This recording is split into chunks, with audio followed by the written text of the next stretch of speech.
And joining me now is Dr. Daniel Lucey. He's with the O'Neill Institute for National and Global Health Law at Georgetown University. That's based here in Washington, D.C. Why don't we start there with Michelle's reporting this advice for women not to get pregnant? Pretty unrealistic, isn't it? So it's a little bit outside my expertise in that regard. I'm an infectious disease physician.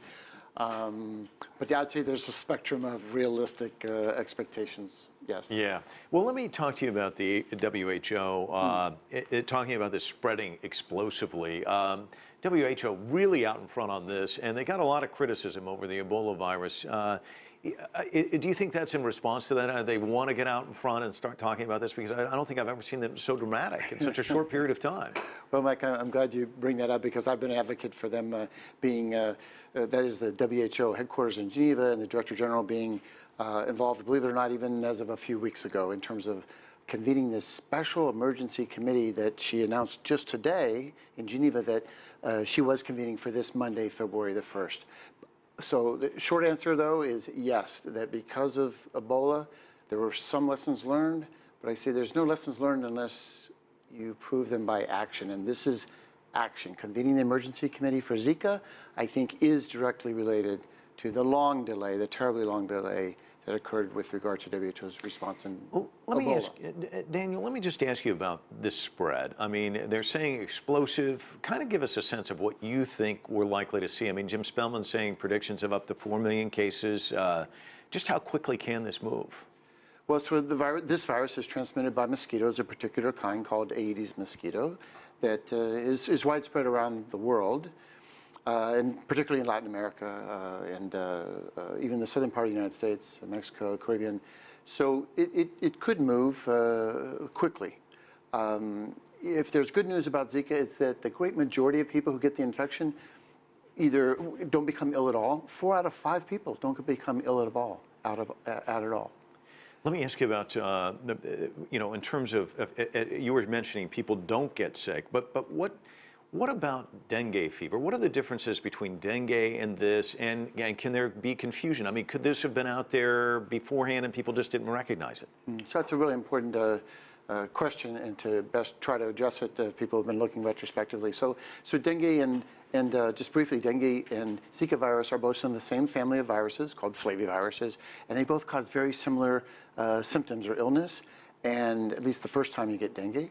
And they're both transmitted by the exact same Aedes mosquito. So they give you fever, headache, muscle pains, joint pains. Sometimes Zika can give you red colored eyes, which dengue doesn't typically do. If you get dengue infection a second time, then you can become very, very sick or even die. Zika, that doesn't happen as far as we know. But of course, the big difference between the two is with regard to the suspicion that Zika might cause congenital brain abnormalities. Let me ask you, and I keep going back to Ebola, and obviously that's apples and oranges, but what we found with Ebola is it was this horrible problem, and suddenly you find a couple of patients in the United States, and then we've got to have a vaccine, which, once it starts spreading. So let me ask you about vaccines. This is not something that, when we've certainly learned with Ebola, it's not something people are working on night and day. Suddenly it becomes a crisis, then everybody's working on it. What about a vaccine for Zika? Is that much the same story? In general, I used to work at the FDA in vaccines for 3 years, so I know that of all the candidate vaccines, only a very, very small percentage ever make it through all the testing and can be approved as safe and effective. And I'd say Zika's no different. So, it's several years away before we can have a Zika vaccine, and there's no guarantee that we will. We have no vaccine against HIV, no vaccine against hepatitis C, no vaccine against FDA licensed vaccine against any parasite. So there's no guarantees, but there are some other flavivirus vaccines, like yellow fever vaccines, been around a long time. And just this past year, we got 3 countries in the world, including Brazil and Mexico and the Philippines, approved the first dengue vaccine. So I think maybe we can build on these vaccines against other flaviviruses like dengue and yellow fever to accelerate our development, scientific development of vaccine for Zika virus. So you mentioned the word accelerate. How do we do the reverse of that? How do you slow down the spread of something like this? Obviously, if I'm out there and I'm watching this, I'm concerned. Obviously, you want to do stuff to try and protect yourself, but also not have any standing water, all of the kind of common sense things, I suppose.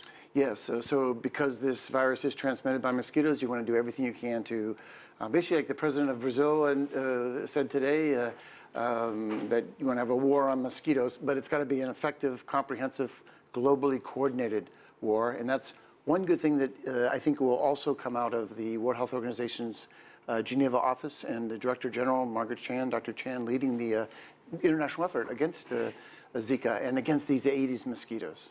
Dr. Daniel Lucey, thanks so much for coming in. Really appreciate it.